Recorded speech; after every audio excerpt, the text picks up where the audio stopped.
The camera pans across sun-baked asphalt where heat waves dance like ghosts, then settles on weathered hands gripping a crumpled foreclosure notice. They say a man's worth isn't measured in the dollars in his bank account, but in the calluses on his hands and the promises he keeps. In the forgotten corners of America, where highways cut through dreams like scars through flesh, there are still places where a handshake means everything and your word is your bond. But what happens when the very system you've trusted your whole life betrays you? When the people with the power to save the ones you love choose profit over compassion? When a stranger rolls into your world carrying secrets that could destroy everything you thought you knew about justice? Some breakdowns can't be fixed with a wrench and elbow grease. Some engines require a complete rebuild from the ground up. And sometimes, the most dangerous thing that can happen to a dying town isn't losing hope, it's finding it again in the most unlikely place. Thunder rumbles in the distance as a lone motorcycle appears on the horizon, heading straight toward a collision that will change everything. The Texas sun beat down mercilessly on Highway 87, turning the asphalt into a shimmering river of heat that made distant objects dance like mirages. Frank Sullivan wiped the sweat from his brow as he stood in the doorway of Sullivan's Auto Repair, watching the empty road that had once brought steady business to his family's garage. These days, most folks drove straight through Millbrook on their way to Austin or San Antonio, their modern cars serviced by corporate chains that promised efficiency over the personal touch his father and grandfather had built their reputation on. At 55, Frank carried the weight of 3 generations on his shoulders. His calloused hands told the story of 40 years under the hood, diagnosing problems that computers couldn't understand and fixing vehicles with the kind of intuitive knowledge that came from a lifetime of listening to engines breathe. The garage itself was a testament to persistence, a 2-bay operation that had weathered the Great Depression, 2 wars, and countless economic downturns, only to find itself struggling against forces his grandfather could never have imagined. The morning mail lay unopened on his cluttered desk, mostly because Frank already knew what it contained: bills, overdue notices, and somewhere in that stack, probably another letter from Millbrook First National explaining why a 60-year-old business wasn't worth saving. The numbers were stark: $180,000 in accumulated debt, equipment loans 6 months behind, and a building mortgage that had seemed manageable when his wife Helen was alive and working as the town's part-time bookkeeper. 5 years. It had been 5 years since cancer had taken Helen, and Frank still caught himself looking toward the small office where she used to work, expecting to see her organizing receipts or charming customers with her warm smile. She'd been the one who understood that their garage was about more than fixing cars. It was about fixing the things that kept the community moving, literally and figuratively. The distinctive rumble of a Harley-Davidson engine broke through his melancholy thoughts. Frank squinted against the heat shimmer as a figure on a motorcycle pulled into his lot, the bike sputtering and missing beats in a way that made his mechanic's instincts immediately alert. The rider cut the engine, which died with a protest that told Frank everything he needed to know about the problem.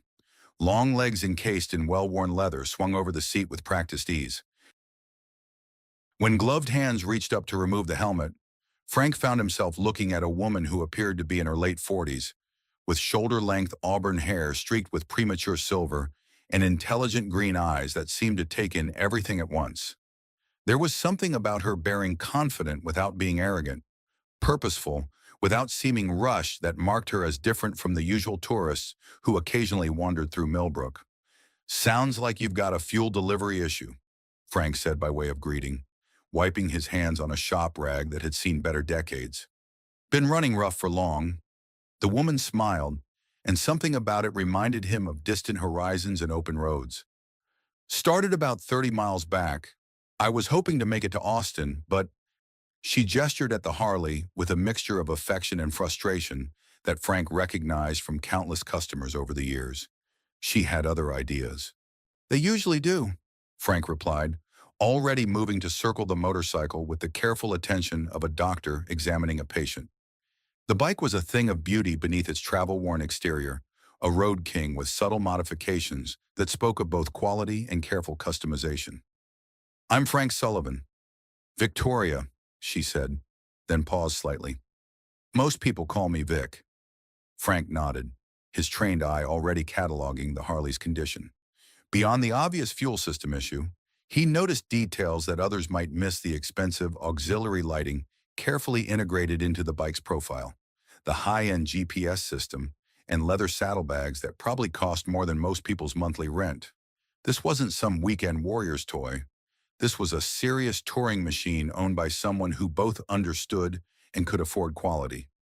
"Mind if I take a look?" he asked, already knowing the answer from her expectant expression. "Please," Vic said, stepping back and shrugging off her leather jacket in the oppressive heat. The simple white tank top underneath was clearly expensive. Frank had learned to recognize quality after years of clothing his daughter Sarah through college, but worn with the casual ease of someone who didn't think about such things. As Frank began his examination, Vic leaned against his workbench with the relaxed posture of someone completely comfortable in a garage environment. She watched him work with genuine interest, asking occasional questions that revealed more than a passing knowledge of motorcycle mechanics. "You've got some interesting modifications here," Frank commented, noting the specialized fuel injection system and custom exhaust routing. "Not standard factory work." A shadow of something wariness perhaps flickered across Vic's face before she smiled. "I like to customize my rides. Makes them feel more personal." Frank nodded, understanding perfectly. Every vehicle that came through his shop had its own personality, its own story. This one, though, felt like it was keeping secrets. The sophisticated electronics, the custom security features subtly integrated into the ignition system. This was no ordinary touring bike. "Should be a relatively straightforward fix," he said, straightening up and dusting off his knees. "Fuel filter's clogged, and I'm seeing some contamination in the line. Probably picked up some bad gas along the way. Give me about an hour, and I can have you back on the road." Vic glanced at her watch, a gesture so quick Frank almost missed it, then seemed to make a conscious decision to relax. "No rush, actually. I could use a break from the road." She looked around the garage with genuine interest. "Mind if I hang around while you work?" Something about her manner struck Frank as curious. Most people killing time during repairs headed to the diner across the street, or at least waited in the small office area he maintained for customers. But Vic seemed content right where she was, as if the smell of motor oil and the sound of tools against metal was familiar territory. As he worked, they fell into an easy conversation. Vic asked about the town, about his business, showing an understanding of the challenges facing independent garages that surprised him. When he mentioned the growing pressure from corporate chains, her expression turned thoughtful. "Sometimes bigger isn't better," she said, her tone carrying a weight he couldn't quite decipher. "There's value in places like this, in knowing who's working on your vehicle, in being part of a community." Frank glanced up from his work, catching something in her voice that sounded almost wistful. For a moment, their eyes met, and he had the strange sensation that they were both recognizing something familiar in each other, a shared understanding of what it meant to carry responsibilities that others couldn't see. The moment passed as he returned to the repair, but the conversation continued to flow naturally. Vic shared carefully edited stories of her travels, while Frank told her about the characters that made up Millbrook's tapestry. As his hands moved surely through the repair, Frank found himself wondering about this woman who seemed equally at ease discussing engine timing and the economic pressures on small businesses. What he didn't know, couldn't know, was that Victoria Montgomery, CEO of Montgomery Industries and one of the most powerful women in the medical technology industry, was watching him work with a growing appreciation for the simple authenticity of his world. A world far removed from corporate boardrooms and billion-dollar decisions, where a person's word and the quality of their work still meant everything. The fuel system repair was indeed straightforward, but Frank found himself taking his time, oddly reluctant to see this interesting stranger disappear back onto the highway. When he finally fired up the Harley, its engine purring with the satisfaction of a job done right, he felt an unexpected pang of loss. "That should do it," he said, stepping back as Vic swung her leg over the seat and tested the throttle response. "She's running clean now." Vic pulled out her wallet, and Frank caught a glimpse of what looked like premium credit cards before she extracted cash. "What do I owe you?" Frank did quick mental math, factoring in parts and labor, then found himself cutting his usual rate almost in half.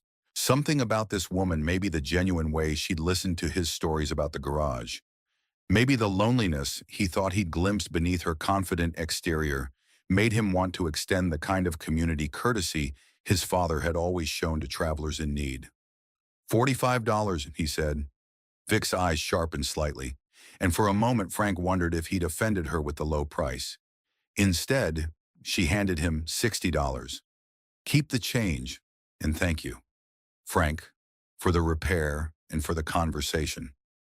She pulled on her helmet, and Frank found himself saying, "You know, if you're not in a hurry to get to Austin, Millbrook's having its monthly community barbecue tomorrow evening.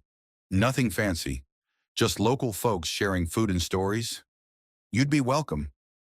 Through her helmet visor, Frank saw her smile. "I might just take you up on that." As the Harley's engine note faded into the distance, Frank stood in his empty garage, wondering why he felt like something important had just entered his life and hoping it wasn't leaving for good. 2 days had passed since the mysterious biker had disappeared down Highway 87, but Frank found his thoughts returning to their conversation more often than he cared to admit. There had been something about Vic and intelligence in her questions about small business challenges, a sadness in her eyes when she spoke about community that suggested depths he hadn't had time to explore. He was elbow deep in the engine bay of Mayor Henderson's ancient Buick, trying to coax a few more years out of a starter motor that should have been replaced in the Clinton administration. When the distinctive rumble of a Harley-Davidson announced an unexpected return, Frank straightened up, wiping his hands on his coveralls, and felt his pulse quicken as Vic guided her motorcycle into the same spot she'd occupied 2 days earlier. This time, however, she was carrying a large duffel bag and what appeared to be a laptop case. "Engine troubles again," Frank called out, though the Harley's smooth idle suggested otherwise. Vic removed her helmet, shaking out hair that caught the afternoon sunlight. "Actually, no. The bike's running perfectly, thanks to you." She gestured toward the diner across the street. "I got to thinking about that community barbecue you mentioned. Figured I might stick around for a couple of days, if that's all right with Millbrook." Frank felt something warm spread through his chest, a sensation he hadn't experienced since Helen's death. "I think Millbrook would be just fine with that. Mabel's got rooms above the diner clean, quiet, and her coffee's almost as good as her cooking." As if summoned by the mention of her name, Mabel Flores emerged from the diner, dish towel in hand and curiosity written across her weathered features. At 72, Mabel had been feeding Millbrook for 3 decades, and she possessed an uncanny ability to spot interesting developments from 100 yards away. "Well, look what the cat dragged back," Mabel called out cheerfully. "Frank Sullivan, you didn't tell me you'd made such an attractive new friend." Frank felt his ears redden. "Mabel, this is Vic. Her bike needed some work a couple days back. And now it needs some company," Mabel said with the directness that had made her legendary in 3 counties.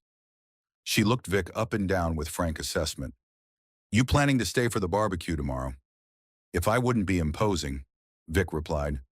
"Honey, around here, the only way you impose is by not showing up when you're expected." Mabel's grin was infectious. "Come on, let me show you those rooms. Frank, you bring her bike around back when you get a chance, safer that way." As Vic gathered her bags, Frank noticed her laptop case again. It was sleek, expensive looking, with a logo he couldn't quite make out.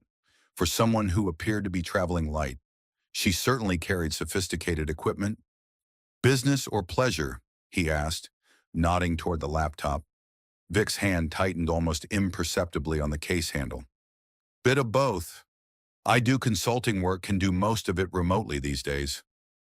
It was a reasonable explanation, but something in her tone suggested there was more to the story. Frank had learned over the years to read people's relationship with their work, and Vic carried herself with the unconscious authority of someone accustomed to making important decisions. The afternoon passed in a pleasant blur of routine repairs and casual conversation.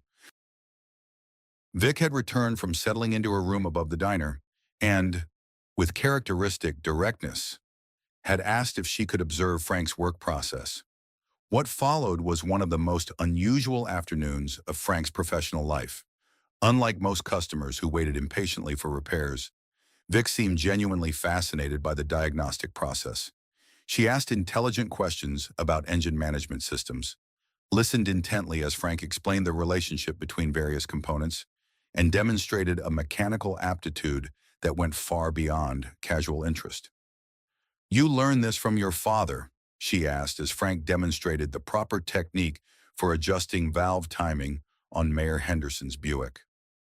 "Third generation," Frank confirmed. "My grandfather started this place in 1962. Dad took over in the 80s, and I've been here since I was old enough to hold a wrench properly." "That's remarkable continuity," Vic observed. "Most businesses don't survive that kind of transition anymore." There was something wistful in her voice that made Frank glance up from his work. "Sounds like you know something about family businesses." Vic was quiet for a moment, watching Frank's hands move with practiced precision. "My father built his company from nothing, worked 18-hour days, missed most of my childhood, but created something that mattered. Sometimes I wonder if he'd recognize what it's become." Frank heard layers of meaning in those words: pride, regret, and something that might have been lost. "What kind of business?" "Medical technology," Vic replied after a slight hesitation. "Devices that help doctors save lives." "Important work," Frank said simply. "It used to feel that way." The conversation was interrupted by the appearance of Sarah Sullivan, Frank's 25-year-old daughter, who burst through the garage doors with the energy that had characterized her since childhood. Tall and athletic, with her mother's warm brown eyes and her father's stubborn chin, Sarah was in her final year of medical school at UT Southwestern and had driven down from Dallas for the weekend. "Dad, I saw the most amazing bike out back." Sarah stopped short when she noticed Vic. "Oh, sorry, didn't realize you had company." "Sarah, meet Vic," Frank said, the pride evident in his voice. "Vic, this is my daughter Sarah. She's going to be Dr. Sullivan in about 8 months." Vic stood to shake Sarah's hand, and Frank noticed how carefully she seemed to study his daughter. "Medical school? That's impressive. What's your specialty?" "Oncology," Sarah replied. "I want to work in cancer research, specifically developing better treatment protocols for underserved communities." Something flickered across Vic's face: surprise, perhaps, or recognition. "That's incredibly important work. The gap between cutting-edge treatment and community access is one of the biggest challenges in modern medicine." Sarah's eyes lit up with the fervor that always accompanied discussions of her chosen field. "Exactly. The technology exists to save so many more lives, but the cost and distribution models make it inaccessible to the people who need it most." Frank watched this exchange with growing interest. Vic was engaging with Sarah's passion in a way that suggested more than polite conversation. She seemed to genuinely understand the complexities Sarah was describing. "Have you done any research on medical device accessibility?" Vic asked. "Actually, my thesis focuses on rural healthcare delivery systems," Sarah replied. "I've been studying how communities like Millbrook could benefit from mobile diagnostic units and telemedicine networks." Frank saw something shift in Vic's expression, a sharpening of attention that reminded him of a mechanic who'd just identified the source of an elusive problem. "That's fascinating work," Vic said carefully. "I'd love to hear more about your research sometime." "I'd like that," Sarah replied. "Dad, I'm going to grab some dinner at Mabel's. Vic, you're welcome to join me if you'd like." After Sarah left, Frank found himself studying Vic with new curiosity. Her knowledge of medical technology, her understanding of healthcare economics, the way she'd engaged with Sarah's research, it all suggested background and expertise that went well beyond casual consulting work. "Your daughter's remarkable," Vic said, breaking into his thoughts. Gets that from her mother, Frank replied automatically, then felt the familiar pang that accompanied any mention of Helen. Vic's expression softened. You lost her cancer, Frank said simply. 5 years ago. Sarah was just starting medical school. Helen never got to see her graduate. I'm sorry, Vic said, and Frank could hear genuine sympathy in her voice. That must have been incredibly difficult.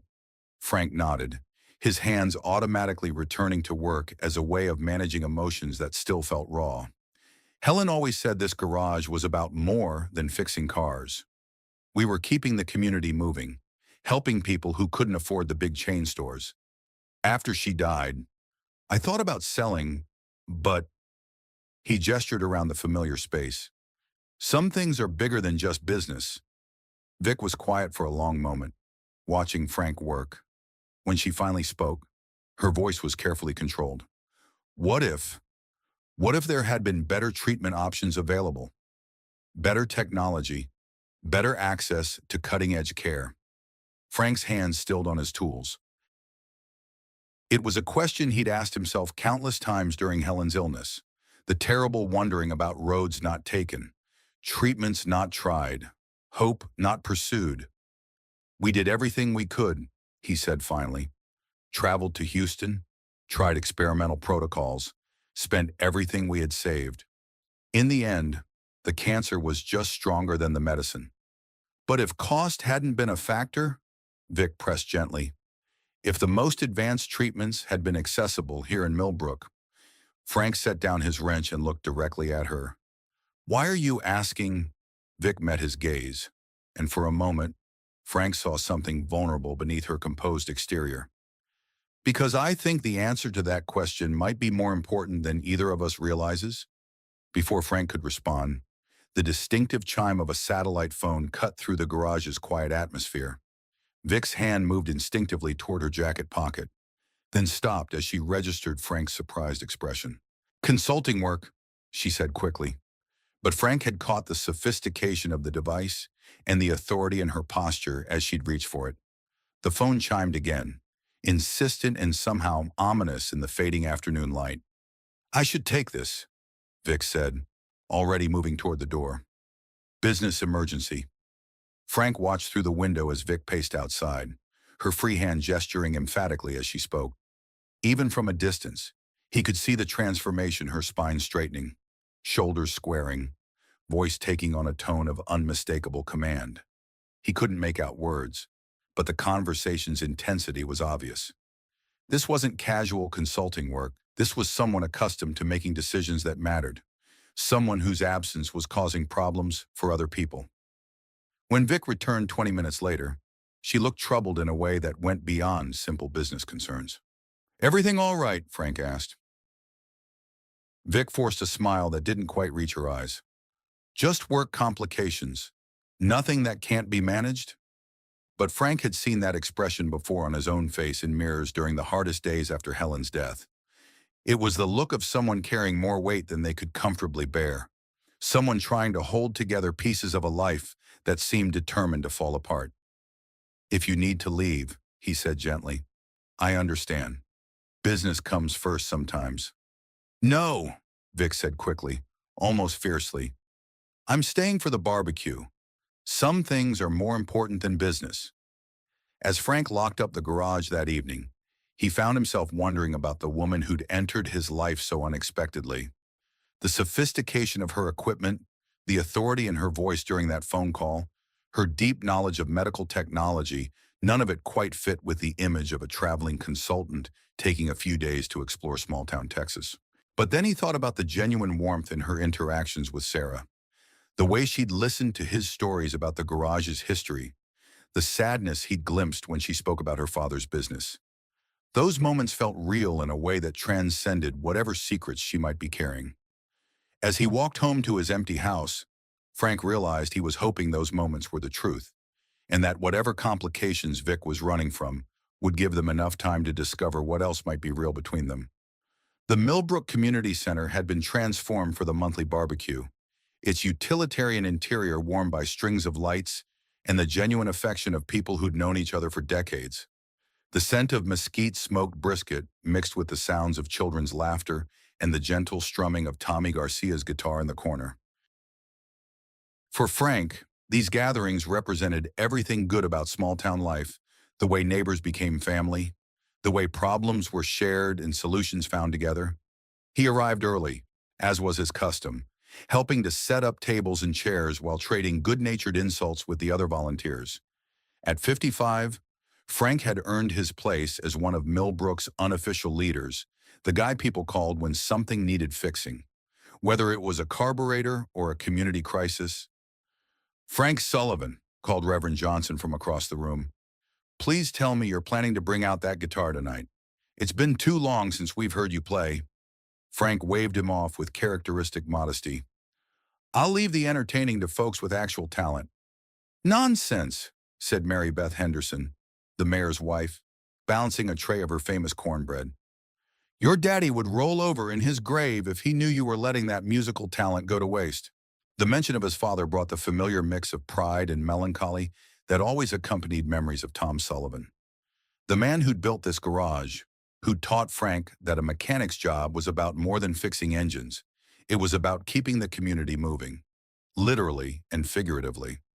"Speaking of talent," Mary Beth continued with a conspiratorial tone that meant gossip was incoming, "Mabel tells me you've made a new friend, someone with a very impressive motorcycle." Frank felt his ears redden as several nearby conversations paused with interest. In a town of 8,000, the arrival of an intriguing stranger was news worthy of community attention. "Just fixed her bike," Frank replied carefully. "She seemed interested in sticking around for the barbecue." "Well, I hope she knows what she's getting into," chuckled Pete Ramirez, the high school principal. "We haven't had this much excitement since the county fair got that new funnel cake vendor." The conversation was interrupted by a slight commotion near the entrance. Frank turned to see Vic entering the community center, and he felt his breath catch slightly. She'd traded her travel-worn leathers for a simple sundress that somehow managed to look both casual and elegant, her auburn hair catching the warm light of the hanging bulbs. But it wasn't her appearance that struck him. It was the way she paused in the doorway, taking in the scene with the careful attention of someone who understood the significance of what she was witnessing. "There's your mysterious biker," Mary Beth whispered with approval.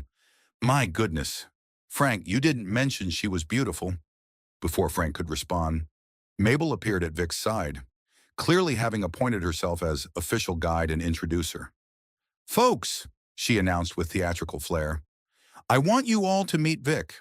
She's the one with the beautiful Harley parked behind my place, and she's got more mechanical knowledge in her little finger than most men have in their whole bodies." Frank watched as Vic was swept into the warm embrace of Millbrook's social fabric. There was something touching about how carefully she engaged with each introduction, asking Mrs. Garcia about her grandchildren's school achievements, discussing drought conditions with the local farmers, showing genuine interest in Pete's description of the high school's new computer lab. But Frank also noticed the way she occasionally glanced toward her phone, the slight tension in her shoulders when certain topics arose, the careful way she deflected questions about her own background. She was hiding something, that much was clear, but she was also making a genuine effort to connect with these people, and they were responding to her warmth. "Vic." Sarah's voice cut through the general chatter as Frank's daughter approached with a plate of food. "I was hoping you'd make it. Wouldn't miss it," Vic replied, accepting the offered barbecue with genuine enthusiasm. "This is incredible. Is the whole town here?" "Pretty much," Sarah laughed. "Wait until you see what happens when Tommy starts playing. Dad might even be convinced to join in." "Your father plays music?" Vic asked, glancing toward Frank with renewed interest. "Plays and sings," Sarah confirmed proudly. "Mom used to say he had the voice of an angel and the modesty of a monk." Frank noticed how Vic's expression softened at the mention of Helen, and he felt that familiar warmth that seemed to accompany her presence. There was something about this woman, the way she listened, the way she seemed to understand the unspoken bonds that held a community together, that made him want to share more of himself than he had in years. The evening progressed with the gentle rhythm of good food and easy conversation. Vic found herself drawn into discussions about everything from local history to the challenges facing rural healthcare, a topic that seemed to particularly engage her attention. Frank watched as she spoke with Dr. Martinez, Millbrook's only physician, about the difficulties of providing specialized care in underserved areas. The technology exists, Dr. Martinez was saying as Frank joined their conversation. Mobile diagnostic units, telemedicine networks, portable treatment systems, but the cost and logistics make it nearly impossible for communities like ours to access. What if cost wasn't the primary factor? Vic asked quietly. What if someone could find a way to make advanced medical technology financially accessible to rural communities? Dr. Martinez's eyes lit up with the fervor of someone who'd dreamed about such possibilities for years. It would revolutionize healthcare delivery. We could catch diseases earlier, provide treatments that currently require patients to travel hundreds of miles, save lives that we lose to distance and delay. Frank noticed how intently Vic was listening, as if filing away every detail of the conversation. When Dr. Martinez was called away to handle a minor emergency involving Tommy Garcia's overly enthusiastic guitar playing, Vic turned to Frank with an expression he couldn't quite read. Your daughter mentioned your wife's illness, she said carefully. Would better access to advanced treatments have made a difference? Frank felt the familiar tightness in his chest that accompanied thoughts of Helen's final months. Hard to say. We tried everything available to us, but there were experimental treatments in Houston, clinical trials that might have helped, the travel, the cost, the time away from everything familiar. He shrugged helplessly. Sometimes I wonder if we gave up too soon. You didn't give up, Vic said firmly. You fought with everything you had. I can see it in how you talk about her, how Sarah describes those months. Sometimes the system fails people, even when they do everything right. There was something in her voice, pain, perhaps, or guilt that made Frank study her face more carefully. Sounds like you've seen that failure firsthand. Before Vic could respond, Tommy Garcia's guitar fell silent, and Reverend Johnson's voice carried across the room. All right, everyone, you know what time it is. Who's brave enough to get the music started tonight? Frank Sullivan, called out Mary Beth Henderson immediately. Don't think you're getting out of it this time. A chorus of encouragement rose from the crowd, and Frank felt the familiar mixture of embarrassment and pleasure that accompanied these moments. Music had always been his private refuge, something he'd shared with Helen in quiet evenings at home. Performing for the community felt like exposing something precious, but it also honored her memory in a way that felt right. Only if Vic doesn't mind hearing an old mechanic make a fool of himself, Frank said, glancing toward her with a mixture of hope and apprehension. I'd love to hear you play, Vic replied, and something in her expression suggested this meant more to her than simple politeness. Frank accepted Tommy's guitar, feeling its familiar weight in his hands. The room grew quiet as he found his tuning, then settled into the opening chords of Blue Eyes Crying in the Rain, Helen's favorite song, and one that seemed appropriate for this moment of sharing something personal with someone new. When he began to sing, his voice carried the weathered honesty of someone who'd lived the emotions behind the lyrics. Frank had learned over the years that music was another form of repair work, taking broken feelings and worn memories and somehow making them whole again. As the song progressed, he found himself looking toward Vic, using the music to communicate things he wasn't ready to say directly. The applause that followed was warm and genuine, but Frank barely heard it. He was watching Vic's face, seeing something there that looked like recognition, not of the song, but of the vulnerability required to share something so personal with virtual strangers. That was beautiful, as she said when he returned the guitar to Tommy. Your wife had good taste. In music or husbands? Frank asked, attempting lightness. Both, Vic replied, and the sincerity in her voice made Frank's chest tighten with emotions he'd kept carefully buried for 5 years. The evening continued with the gentle magic of good music and shared stories. Frank found himself sitting beside Vic as various community members took turns entertaining the crowd, children reciting poems, teenagers showing off on their instruments, Adults sharing jokes that had been polished by years of retelling. During a particularly enthusiastic rendition of Friends in Low Places by the Henderson Twins, Vic's phone buzzed insistently. Frank watched as she glanced at the screen, her face immediately tightening with concern. "I'm sorry," she said quietly. "I need to step outside for a moment."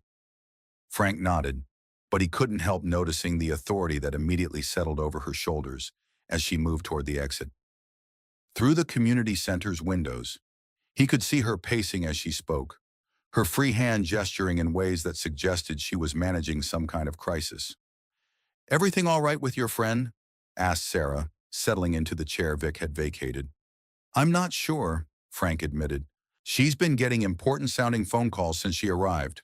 Says it's consulting work. But, but she doesn't seem like a typical consultant," Sarah finished. "I've been thinking about our conversation earlier. Her knowledge of medical technology was pretty sophisticated, almost like she had insider experience." Frank glanced toward the windows again, where Vic was still deep in animated conversation. "What kind of insider experience?" "Hard to say," Sarah replied thoughtfully. But her questions about treatment accessibility, the way she understood the regulatory challenges, it felt like she dealt with those issues professionally. Before Frank could respond, Vic returned to the community center, her composed expression not quite hiding the tension underneath. "Sorry about that," she said, settling back into her chair. "Work emergency. Must be important work," Frank observed gently. Vic met his eyes, and for a moment, he thought she might tell him the truth. Instead, she smiled that careful smile he was beginning to recognize as her public face. "It keeps me busy." The rest of the evening passed peacefully, with Vic seeming to make a conscious effort to engage fully with the community gathering, despite whatever crisis was demanding her attention. Frank watched as she helped clean up after the event, insisting on washing dishes and stacking chairs with the unself-conscious helpfulness of someone accustomed to working with her hands. "Thank you," she said as they stood outside the community center, the Texas night warm around them and stars visible despite the security lights. "This was exactly what I needed." "Running from something?" Frank asked gently. Vic was quiet for a long moment, studying the star-filled sky. "Maybe running toward something," she said finally. "I'm just not sure what it is yet." Frank understood that feeling, the sense of standing at the edge of something important, without knowing whether it was an opportunity or a cliff. "Well," he said, "Millbrook's a good place for figuring things out. We specialize in taking our time and letting things develop naturally." "How long do I have?" Vic asked, and Frank heard layers of meaning in the question. "As long as you need," he replied, though part of him wondered if that would be long enough for whatever she was hiding to catch up with her. As they walked back toward Mabel's diner, Frank found himself hoping that Vic would choose to trust him with whatever truth she was carrying. But more than that, he found himself hoping that when those truths finally emerged, they wouldn't destroy whatever was growing between them in the warm Texas night.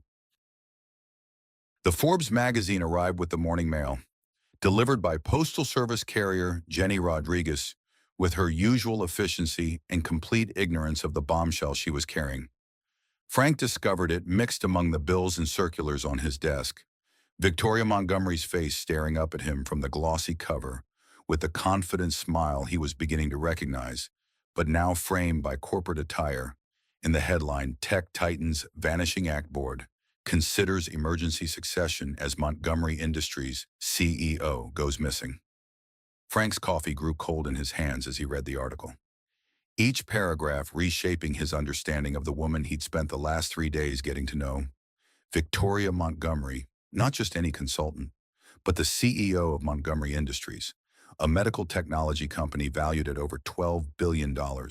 The article detailed her company's groundbreaking work in cancer treatment devices, their recent acquisition of 3 smaller biotech firms, and the board's growing concern over her unexplained absence from critical merger negotiations.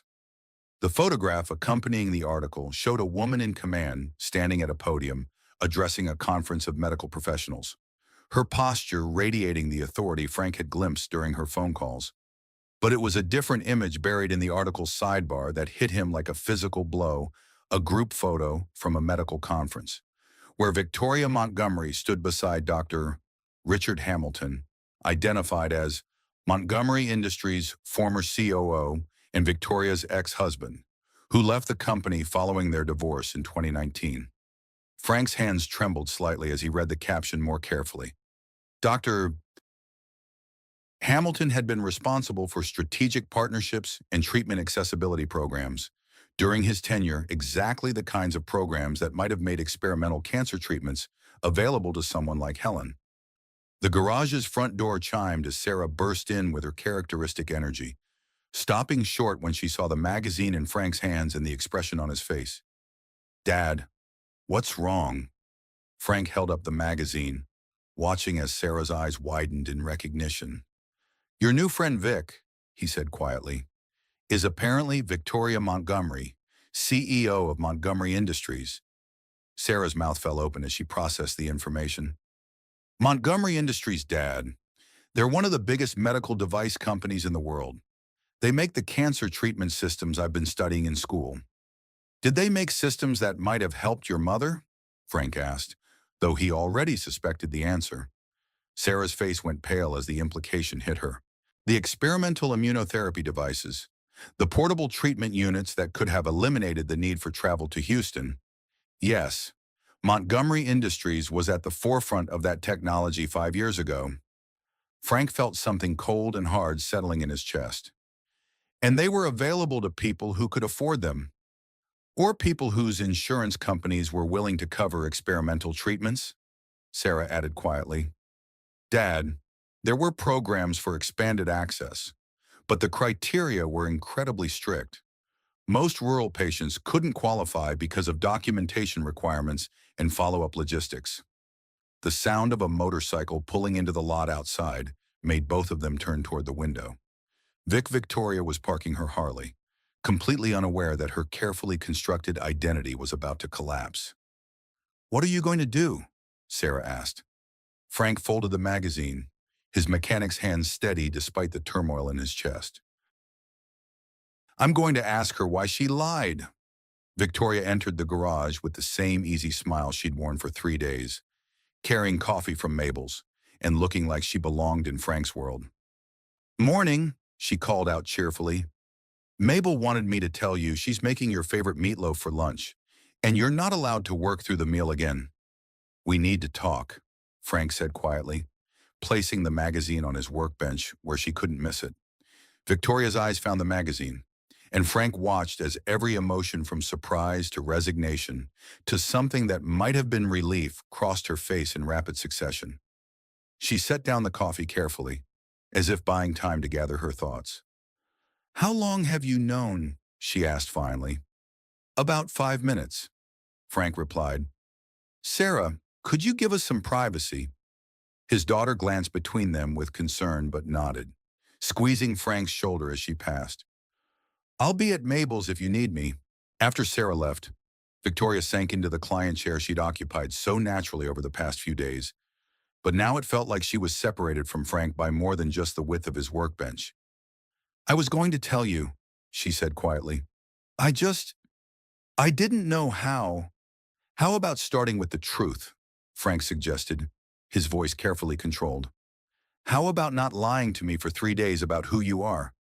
"I never lied about who I am," Victoria said firmly. "Everything I told you about myself, about wanting to find something real, about feeling disconnected from the work that used to matter to me, all of that was true. I just didn't tell you what I do for a living." Frank picked up the magazine, studying her corporate image.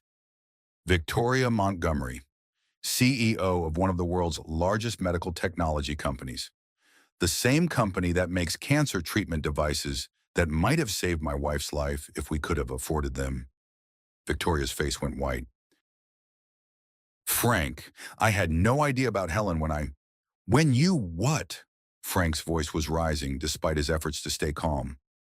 "When you decided to play tourist in my life, when you thought it might be interesting to see how the other half lives, that's not what this was," Victoria said desperately.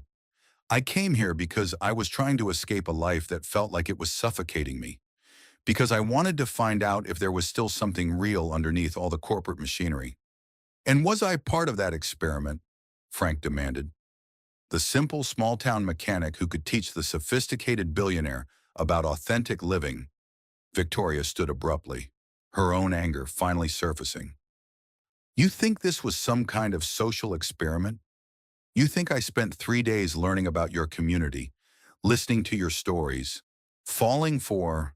She stopped herself, seeming to realize she'd revealed more than she intended. Falling for what? Frank pressed. For you, Victoria said quietly, all the fight going out of her voice. For this place, for the life you've built here, for the way people take care of each other without calculating the profit margin. Frank felt his anger wavering in the face of her obvious pain, but the betrayal was still too fresh. How can I believe anything you tell me now, for all I know? This is just another performance. Victoria reached into her purse and pulled out her phone. Not the sophisticated satellite device Frank had seen her use for business calls, but a simple smartphone. She scrolled through it for a moment, then handed it to him. Look at the photos, she said. Tell me if that looks like a performance. Frank scrolled through images from the past 3 days, Victoria helping to set up chairs at the community center, laughing with genuine delight as she learned to adjust carburetor settings, covered in dust and grinning as they'd worked together on Mayor Henderson's ancient Buick. In every image, she looked more relaxed and happy than the corporate executive from the magazine cover. I've been running Montgomery Industries for 8 years, Victoria said as Frank continued scrolling. I've made decisions affecting thousands of employees, managed budgets larger than most state governments, and I haven't had a single genuine conversation in all that time. Then I come here, and within an hour, you're treating me like a real person instead of a corporate entity. Frank looked up from the phone. But you are a corporate entity. You're the CEO of a company that puts profit margins ahead of people's lives. You're right, Victoria said quietly. And I hate what that's made me. Do you want to know why I really left Phoenix? Because my board was pressuring me to approve a merger that would have shut down our community outreach programs. Because they wanted me to sign off on pricing strategies that would make our devices inaccessible to exactly the kind of people who live in places like Millbrook. Frank felt some of his anger begin to ebb, replaced by confusion and a reluctant understanding. So you ran away. I ran towards something, Victoria corrected. I just didn't know what it was until I got here. Frank set her phone on the workbench beside the magazine, studying the contrast between her two images, the corporate executive and the woman who'd spent yesterday afternoon learning to rebuild a transmission. Tell me about Helen, he said finally. Victoria's breath caught. Frank, I swear I didn't know. Tell me about the programs that might have helped her. Victoria closed her eyes, and when she opened them, Frank saw tears threatening. 5 years ago, Montgomery Industries had 3 different experimental treatment programs that could have been applicable to Helen's condition. Portable immunotherapy units, enhanced diagnostic systems, and combination treatment protocols that significantly improve survival rates. And they were available to whom? Patients in major metropolitan areas with comprehensive insurance coverage and access to specialized oncology centers, Victoria said quietly. The bureaucratic requirements were designed to limit liability and ensure successful outcomes for clinical trial data. In other words, not available to people like us. Not available to the people who needed them most, Victoria agreed. It was a business decision made by people who never had to look at the human cost. Frank felt a familiar tightness in his chest, the same helpless anger he'd experienced during Helen's illness when faced with insurance denials and treatment delays. And you were okay with that. I told myself I was protecting the company's financial stability, Victoria said. I told myself that we couldn't help everyone, that we had to maintain sustainable business practices. I told myself a lot of things that let me sleep at night. What changed? Victoria was quiet for a long moment, seemingly lost in painful memories. My father died 2 years ago. Cancer, just like Helen. And despite having access to every possible treatment, despite money being no object, despite the best doctors in the world, it still wasn't enough. For the first time, I understood that all our technology, all our innovations meant nothing if we couldn't save the people we loved. Frank saw his own grief reflected in her expression and felt his anger beginning to transform into something more complicated. Is that why you're here? Guilt? Partly, Victoria admitted, but also because I realized I'd spent so many years focused on shareholder value and market expansion that I'd forgotten why we got into medical technology in the first place. My father started Montgomery Industries because his brother died from a treatable condition in a rural hospital that didn't have access to proper equipment. The whole point was supposed to be saving lives, not maximizing profits. Frank picked up the magazine again, studying the confident expression of the corporate executive. So what happens now? You've had your small-town experience, learned some valuable lessons about authentic living. Do you go back to Phoenix and implement some new community outreach programs? I don't know, Victoria said honestly. The board is probably voting on my replacement as we speak. I've missed 3 critical meetings, ignored dozens of calls, and walked out on a billion-dollar merger negotiation. For all I know, I don't have a company to go back to. And if you do, Victoria met his eyes, and Frank saw vulnerability there that the corporate headshots had never captured. Then I guess I have to decide whether I want to spend the rest of my life making money or making a difference. Frank felt the last of his anger drain away, replaced by the recognition that Victoria was facing the same kind of choice he'd confronted after Helen's death, whether to retreat into bitterness or find a way to honor love through action. There's something else, Victoria said quietly. About Helen's case specifically, Frank tensed. What about it? I spent yesterday evening reviewing our archive files from 5 years ago. Helen's case was actually flagged for potential inclusion in one of our expanded access programs. The decision to deny coverage wasn't made by the Medical Review Board. It was overruled by the Business Operations Division. Meaning what? Victoria's voice was barely above a whisper. Meaning my ex-husband, who was COO at the time, personally rejected Helen's application because treating patients in rural Texas didn't align with our clinical trial geographic distribution requirements. Frank felt the room spin slightly as the implications hit him. Richard Hamilton, the man in the photograph. The man I was married to when that decision was made, Victoria confirmed. The man whose business philosophy I supported because I trusted his judgment more than my own instincts. Frank sank into his desk chair, overwhelmed by the revelation that Helen's death might have been preventable if not for corporate politics and marriage-based trust that had proved misplaced. I can't change what happened, Victoria said through tears that were now flowing freely. I can't bring Helen back or undo the decisions that kept her from getting the treatment she deserved. But I can make sure it never happens again. I can make sure that the next person facing what you went through has options that Helen didn't have. Frank looked at this woman who had entered his life as a mysterious stranger and revealed herself to be connected to his deepest pain in ways he could never have imagined. Part of him wanted to ask her to leave, to take her guilt and her money and her complicated history back to Phoenix where it belonged. But another part of him, the part that had fallen for her genuine laughter and thoughtful questions and obvious care for his community, recognized that she was offering something more valuable than apologies. She was offering the possibility of making Helen's death mean something. What exactly are you proposing? He asked quietly. Victoria wiped her eyes, and Frank saw some of her corporate composure returning, but tempered now with the vulnerability she'd shown him. I'm proposing that we find a way to bring advanced medical technology to communities like Millbrook. Mobile diagnostic units, telemedicine networks, expanded access programs that actually serve the people who need them most. And you think you can make that happen? I think we can make that happen, Victoria corrected. Your garage isn't just a business. Frank, it's a community institution. You understand how to serve people's real needs while maintaining financial sustainability? That's exactly the kind of expertise Montgomery Industries has been missing. Frank felt something shift in his chest, a sense of possibility that he hadn't experienced since Helen's death. You're talking about a partnership. I'm talking about building something that honors what we both lost while creating opportunities for people who deserve better than we got. Frank stood and walked to the window, looking out at the small town that had been his whole world for 55 years. It would mean working together, trusting each other. Yes, Victoria said simply.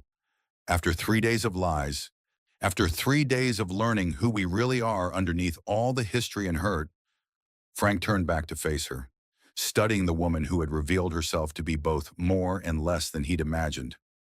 What makes you think this could work? Victoria smiled, and for the first time since the magazine had shattered her disguise, it reached her eyes. Because an hour ago, you were ready to throw me out of your garage for lying about my job, but you're still here, still listening, still considering the possibility that we might be able to fix something that's been broken for too long. Frank felt a reluctant smile tugging at his own lips. Mechanics fix things. It's what we do. Then let's see what we can repair together.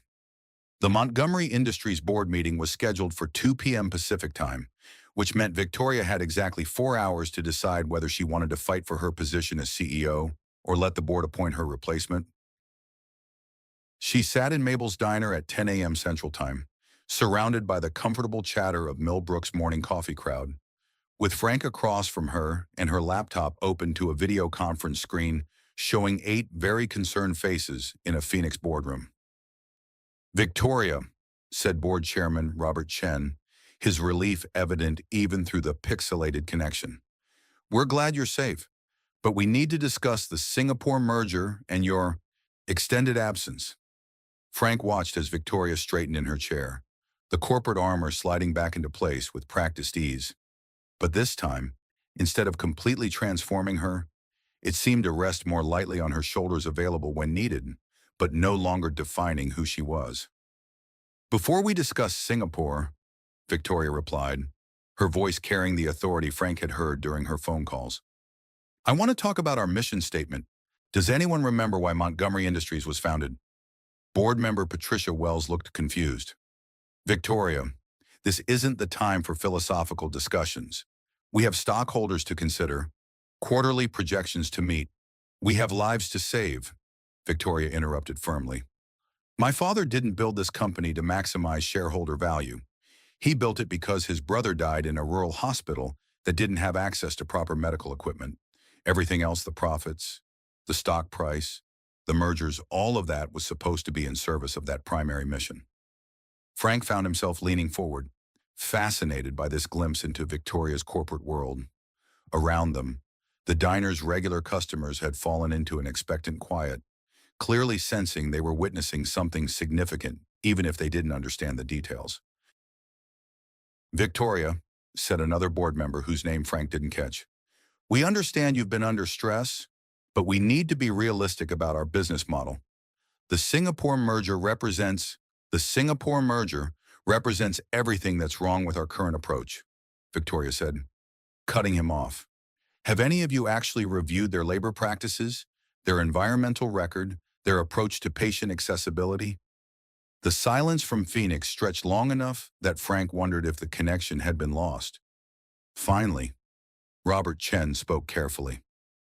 Victoria, perhaps we should discuss this privately when you return to Phoenix. I'm not returning to Phoenix, Victoria said quietly. At least, not as CEO of a company that's lost sight of its founding principles. The reaction from the board was immediate and chaotic, multiple voices talking over each other.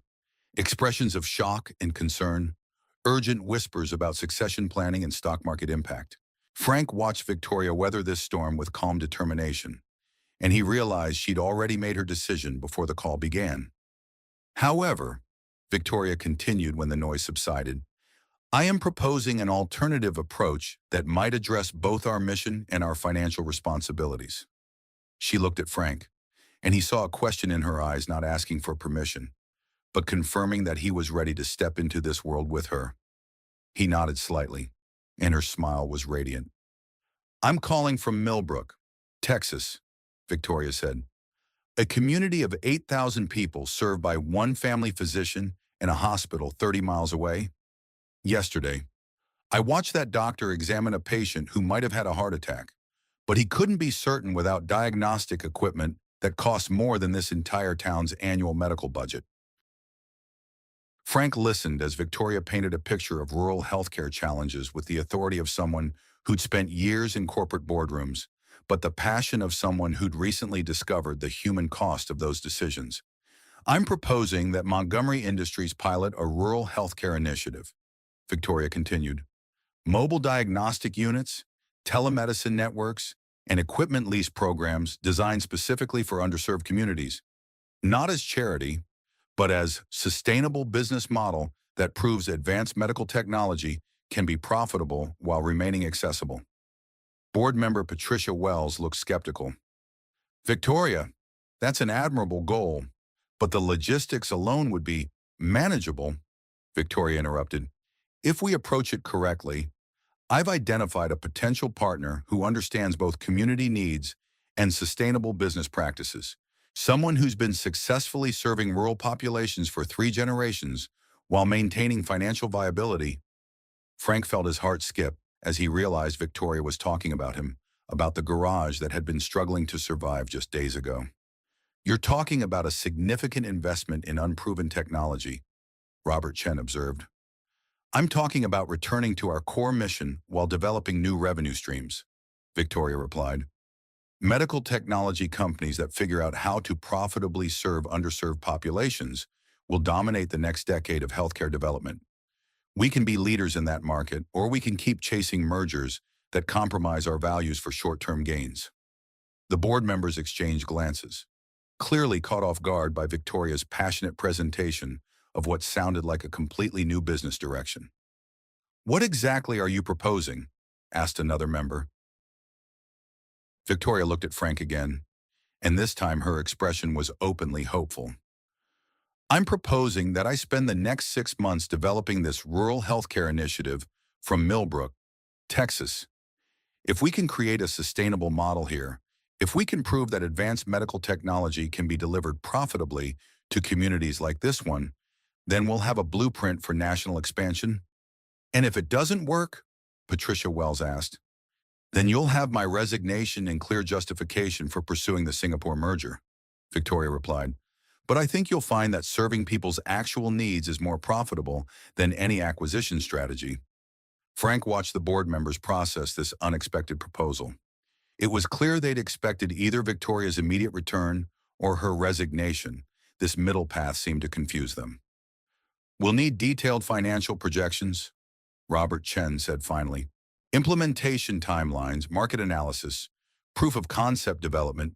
Of course, Victoria agreed. I'll have preliminary reports to you within 2 weeks. The call ended with reluctant board approval for Victoria's 6-month sabbatical to develop what they were calling the Rural Healthcare Initiative. As she closed her laptop, Frank noticed that her hands were shaking slightly. Think they'll actually support it? He asked. Victoria was quiet for a moment, staring out Mabel's front window at the town that had somehow become the center of her professional future. They'll support it if it works, and it has to work. Because you believe in it. Because I can't go back to being the person I was before I met you, Victoria said simply. Because I finally understand what my father was trying to build, and I want to build it too. Frank reached across the table and took her hand, feeling the contrast between her corporate manicure and the small calluses she'd developed during her days in his garage. So what happens now? Victoria's smile was determined and slightly terrified. Now we figure out how to save lives while keeping the lights on. Think you're up for the challenge. Frank thought about Helen, about the treatments that might have saved her if they'd been accessible in rural Texas. He thought about Dr. Martinez's frustration with the limitations of small-town medicine. He thought about Sarah's research into healthcare delivery systems and her dream of making a difference in underserved communities. I think, he said carefully, that this might be exactly what Helen would have wanted us to do. 3 months later, the transformation of both Sullivan's Auto Repair and Victoria Montgomery was evident to anyone who visited Millbrook. The garage had been expanded to include a clean room where Victoria and a small team of Montgomery Industries engineers were modifying diagnostic equipment for mobile deployment. Frank had learned to operate medical diagnostic systems with the same intuitive understanding he brought to engine repair. while Victoria had developed genuine expertise in small engine maintenance and the economics of rural business operations. The first Montgomery Sullivan Mobile Health Unit was a modified RV that looked like nothing so much as a high-tech repair shop on wheels. It carried cardiac monitoring equipment, portable imaging systems, and telemedicine networks that could connect Millbrook's patients with specialists in Houston or Dallas. More importantly, it had been designed with input from Dr. Martinez, Sarah, and a dozen other rural healthcare providers to ensure it addressed real needs rather than theoretical problems. The beauty of this model, Victoria was explaining to a reporter from Modern Healthcare magazine, is that it combines cutting-edge technology with community-based delivery systems. Frank understands how to maintain equipment under challenging conditions, how to train local operators, and how to create sustainable business relationships with rural populations. Frank, who was still adjusting to the idea of being interviewed by national media, nodded toward the mobile unit where Sarah was training Mrs. Patterson, the former school nurse, to operate the cardiac monitoring system. It's not that different from teaching someone to maintain a complex engine. You start with the basics, build understanding gradually, and make sure they know how to troubleshoot problems independently. The pilot program had exceeded every projection Victoria had presented to the Montgomery Industries Board. The mobile unit was serving 4 counties, had prevented 6 medical emergencies that would have required expensive helicopter transport, and had identified 3 serious conditions early enough for effective treatment. More importantly, it was operating at a profit while providing services at costs rural communities could actually afford. The key insight, Victoria continued, was recognizing that rural communities don't need charity. They need appropriate technology delivered through sustainable business models. Frank's Garage has been profitable for 60 years because it provides essential services at fair prices while building long-term relationships with customers. We're simply applying that same approach to healthcare delivery. The reporter turned to Frank. What's it been like, transitioning from auto repair to medical technology? Frank considered the question carefully. Honestly, it's all about understanding systems and serving people's needs. Whether someone's carburetor isn't working or their heart rhythm is irregular, my job is to figure out what's wrong and fix it in a way that keeps them moving forward. After the reporter left, Frank and Victoria stood in the expanded garage, surrounded by equipment that would have seemed like science fiction just months earlier. The mobile health unit was parked beside Frank's restored 1956 Ford, and somehow the juxtaposition felt exactly right. Any regrets? Victoria asked, leaning against the workbench where Frank still performed traditional auto repairs. Frank thought about the question seriously. His life had been completely transformed.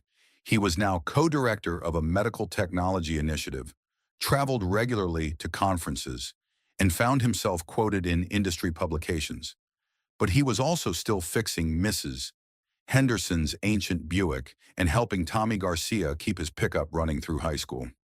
Ask me again in 6 months, he said finally. When we see if the board approves national expansion, Victoria's expression grew serious. Frank, even if they don't approve expansion, even if this whole initiative fails, I want you to know that these months have been the most meaningful of my professional life. Because we're saving lives. Because we're saving lives together, Victoria corrected. Because I finally understand what partnership actually means. Frank pulled her closer, still amazed by the improbable journey that had brought them from that first motorcycle breakdown to this moment of building something entirely new together. So, he said, ready for the next challenge. Victoria's smile was radiant with possibility. I thought you'd never ask. Purr. The Montgomery Sullivan Rural Healthcare Initiative was officially announced as a permanent program during Montgomery Industries' annual shareholder meeting, with Victoria presenting implementation plans for 50 mobile health units serving underserved communities across Texas, New Mexico, and Arizona. Frank had insisted on attending the presentation, partly to support Victoria and partly because he still couldn't quite believe this was his life now. The Phoenix Convention Center was filled with investors, industry analysts, and healthcare professionals who represented everything Frank had once found intimidating about Victoria's world. But as he watched her present their work with passionate authority, he realized that this world didn't define her any more than his garage defined him. They were both larger than the context that had shaped them. The financial success of our pilot program proves that profitable healthcare delivery and community service aren't mutually exclusive, Victoria was saying from the stage, her voice carrying clearly through the auditorium. But more importantly, it proves that the best innovations come from understanding real human needs rather than abstract market opportunities.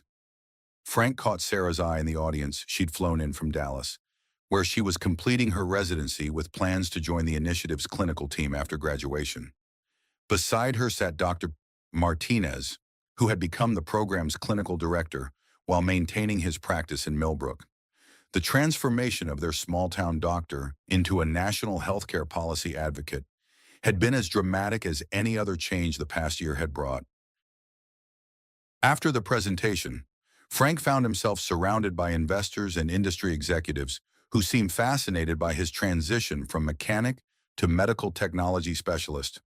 It was surreal, but he'd learned to navigate these conversations by treating them the same way he approached any customer relationship, with honest communication and focus on solving problems. "Mr. Sullivan," said a woman from the Centers for Disease Control, "we're particularly interested in your maintenance protocols for mobile diagnostic equipment. The durability and reliability you've achieved in rural deployment conditions is unprecedented." Frank smiled, remembering his grandfather's advice about treating every machine with respect and understanding its individual quirks. It's really just about listening to what the equipment is telling you and responding before small problems become big ones. Same principles I learned fixing carburetors 40 years ago. Later, as the convention center emptied and the formal presentations gave way to informal networking, Frank found Victoria standing on an outdoor terrace overlooking the Phoenix skyline. She'd changed from her corporate suit into the jeans and boots that had become her preferred attire, and she looked more like the woman who'd spent yesterday afternoon helping him rebuild a transmission than the CEO who'd just announced a $50 million healthcare initiative. "How do you feel?" Frank asked, joining her at the railing. Victoria was quiet for a moment, studying the city lights spread out below them. "Proud," she said finally. "Grateful. Terrified that I'll wake up and discover this was all an elaborate dream." "What would you do if it was a dream?" "Go find a small town in Texas with a broken-down motorcycle and a mechanic who believes in fixing things," Victoria replied without hesitation. Frank laughed, pulling her close as the desert night settled around them. "Think we can do this scale up from one mobile unit to 50? "I think we can do anything," Victoria said, "as long as we remember that it's not about the technology or the business model or the profit margins. It's about the people we're serving and the lives we might be able to save." Frank thought about Helen, about the path that had led from his wife's death to this moment of building something that might prevent other families from facing the same helpless choices. He thought about Sarah, preparing to become the kind of doctor who could bridge the gap between cutting-edge research and community healthcare. He thought about Millbrook, where the Montgomery Sullivan Initiative had become a source of community pride and economic development. Most of all, he thought about the woman beside him, who had taught him that love could take many forms, including the decision to transform grief into action and build something meaningful from the pieces of what had been lost. "Ready to go home?" Victoria asked.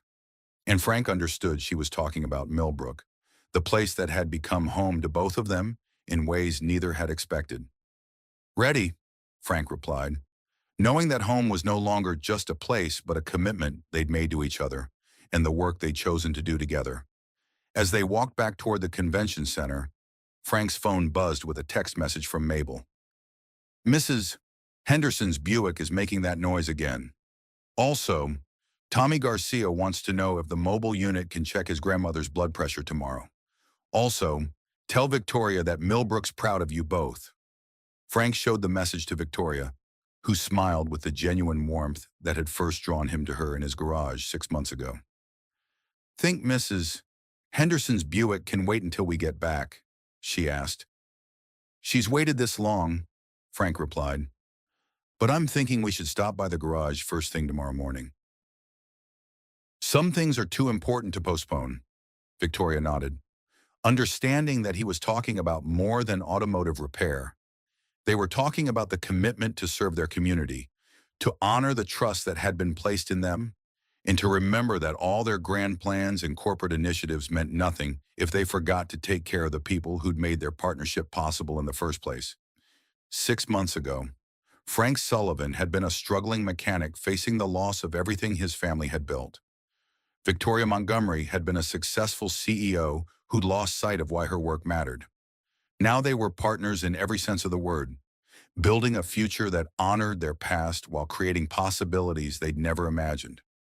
It wasn't the story either of them had expected to live, but it was the story they'd chosen to write together, one repair, one patient, one saved life at a time. As they drove through the Texas night toward Millbrook, Frank reflected on the journey that had brought them here.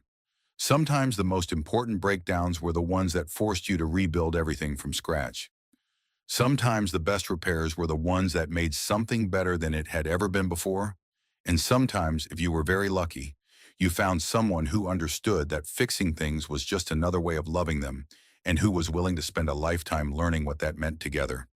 The highway stretched ahead of them, leading home to a small town where miracles happened one patient at a time, where love grew in auto repair shops, and where two people had discovered that the most important distance they'd ever traveled was the one between who they'd been and who they could become together. In the end, that had made all the difference. The camera slowly pulls back from the garage where two figures work side by side, their silhouettes framed against the golden Texas sunset. In the end, Frank Sullivan didn't just save his garage, he discovered that some repairs require more than mechanical skill. They require the courage to trust again, to love again, to believe that broken things can become stronger than they ever were before.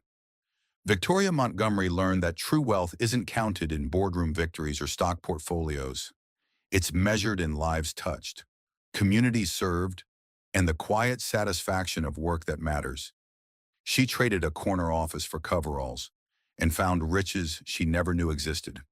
Together, they proved that the most powerful force in any small town isn't money or politics, it's two people who refuse to give up on each other or the community they've chosen to serve.